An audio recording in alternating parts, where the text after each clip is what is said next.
So in today's video, we're going to be talking about investing in the current team of the week when the market crashes this weekend because of the hero pack. So just before the video does start, a quick little ad on a trading service I offer over on Twitch for the cheapest trading guides out there for just £4, €4, all free with Amazon Prime. You'll receive daily trading and investing guides covering PlayStation, Xbox and PC with an array of methods covering all budgets. And I've been trading for over 10 years, making over 100 million in multiple different FIFAs. And now for the last 4 years, I've made 10 million coins in just the first month. So this weekend, we should see a nice little market crash like we've seen every single weekend because of the hero packs and other content. And as a result, we've got you guys some investments to make in today's video.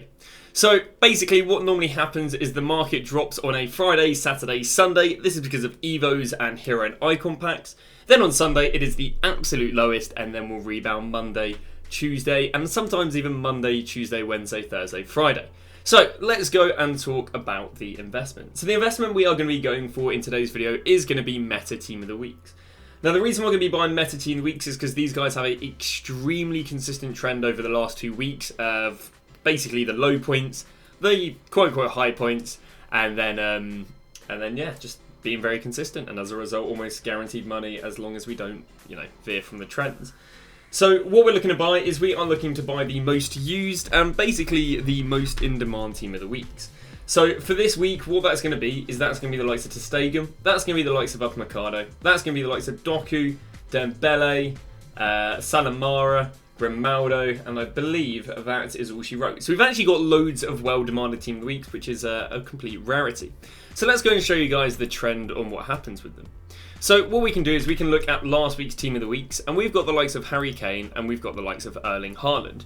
And if we go to the hourly average, we can see that these cards drop till early, basically midnight between Sunday and Monday. So you can see right here, this is the lowest Haaland was. We can do the exact same thing with Harry Kane, and we can see that this is the lowest Kane was. This is the lowest Kane was. Round about here, round about midnight between the Sunday to Monday. So why is this the lowest? Well, basically, Evos drop the market over the Friday and the Saturday, and then the Sunday, sometimes we get Evos, or what we will get is we'll get ourselves a hero and icon SBC. Well, bear in mind there's been a new hero SBC added to the code and a new icon SBC added to the code. The odds on us getting a hero or icon SBC this Sunday is extremely likely. And because it is a brand new hero and icon SBC, we can expect to see more panic selling. The reason panic selling occurs is because, one, you've got people selling players in their club to be able to afford the SBC. 2, you've got people replacing players in their club for the SBC. For example, let's say they had Kane and they packed a good hero striker, then you can see them likes of selling the likes of Kane. And the third one is just a bit of panic selling. And this panic selling normally happens going into around about midnight between the Sunday and the Monday.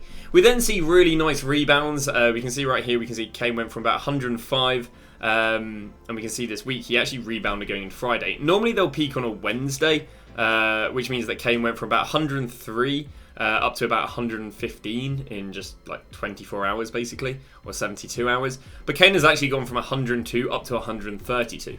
We can then look at doing the same thing here with Haaland. We can see that Haaland was the cheapest again. Early morning Sunday, we can see that it was down about 608. By the Wednesday, which is when they normally peak, he got up to 676. Which means he basically rebounded 70k in 72 hours, and he seemed to peak there, and that is normally when cards will peak. So on Harry Kane, there was about a 6-7k profit, and on the likes of Haaland, again, a player who's like 3-4 times as much, there was, I think, about 35k profit, so not too bad.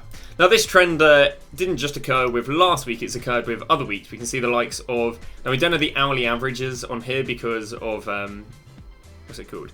Because of these being so long ago. But we can see right here they're the cheapest Sunday, Monday. It says that Monday's the cheapest because they consistently drop through Sunday and then Monday they rebound. So basically Monday they're cheaper for longer than they are on Sunday, but it's a bit confusing, but there's a decent rebound. So he went from 600k, peaked up there on the Wednesday at 635, but he would have been cheaper because that's obviously what he averaged on the Monday. So he probably got down to I think about 550, 560. And then rebounded up there to about 640, so decent profit there. The likes of Penda, 38. I know for sure that Penda was down at 32, quite easily buyable at 33, 34, and then he rebounded midweek to 41k. And then again, rebounded even higher to 44. So you can gamble and hold till Friday, but because we're likely to get a new promo on Friday and not week 2 of the current promo, there's a higher chance of there being panic selling. You can see the same with Frimpong. Frimpong got down to 80k. It says that he averaged 87, and then on the Wednesday got up to 92. Did rise to 97, but again, 82 up to 92 is a decent little 5.5k profit in 72 hours. Now, oh no, finally, sorry, we've got ourselves the likes of Goretzka, who again got down to, I believe, 140s, 150s, and by the Wednesday rebounded there to 180. So we can see that he went up around about, it would have been 30k in 72 hours, which again after tax was about 20k profit a card. So really, really nice profits. We're seeing again about 10 to 15% profit in 3 days, which is pretty good in a market which is normally consistently dropping. So how do we decide the best players to go and buy? So what we do is we go onto player, we go down to PGP, and then what we do is we go versions, and then we go squads, and then we click on the team of the week. Now what this does is it shows us all the team of the weeks with all the stats. So now what we're going to do is we're going to click on games, and we can see the most used team of the weeks. So because there's a lot of well-demanded team of the weeks, you may struggle to decide who's the best to go and buy. Well, this basically shows us who's the most in demand, and we can see it's Doku, then Salma, then Grimaldo, then ter Stegen, then Upamecano. Which means I would ideally buy a few of each, or buy one of each, just because diversifying your investment means that, let's say for some reason this trend doesn't work, and again this trend normally always does work, then at least you've got the best performing player. But I would prioritise Doku, Salma and Grimaldo. Now if ter Stegen, which is quite an interesting investment going off this week, if ter Stegen does get down to 50k, he's actually a really, really nice investment, because not only is he weakly demanded, but he's also going to be SBC fodder. And we don't actually have any high-rated inform SBC fodders so far this year. I think the closest we have is actually Renard, who I think is 89. But obviously Harry Kane is an SBC fodder because he's so expensive, which means he'd then be both weekly demanded and SBC fodder, which is an amazing combination for him to have. But you can see right there that Doku and Salma would be the most favourable to go and buy. So again, there is no exact prices to go and buy these players for. What you're going to do is you're going to go and buy them between 10 PM on Sunday, and you get anywhere up until about 3-4 AM in the morning on the Monday. And again, the reason this works really well is because there's a lack of people playing the games, but there's still a lot of people selling on their teams or selling players on because of the hero or icon packs. Now, in terms of selling them, we showed you earlier that a lot of them peaked on the Friday. I would play it safe and go and sell these players on the Wednesday. That's just because what normally happens is the market can drop Wednesday to Friday if we have a good promo. Obviously, at the moment, we don't know anything about the up-and-coming promo. We don't have names. We don't have a concept. All we know is that we should be getting a new promo because EA said that there'd be 3 promos in this season. There's already been 2 and there's only 10 days left, meaning there isn't enough time for them to have 2 promos if this is going to be another promo, if this is going to be a 2-week promo. And I think that is about all she wrote.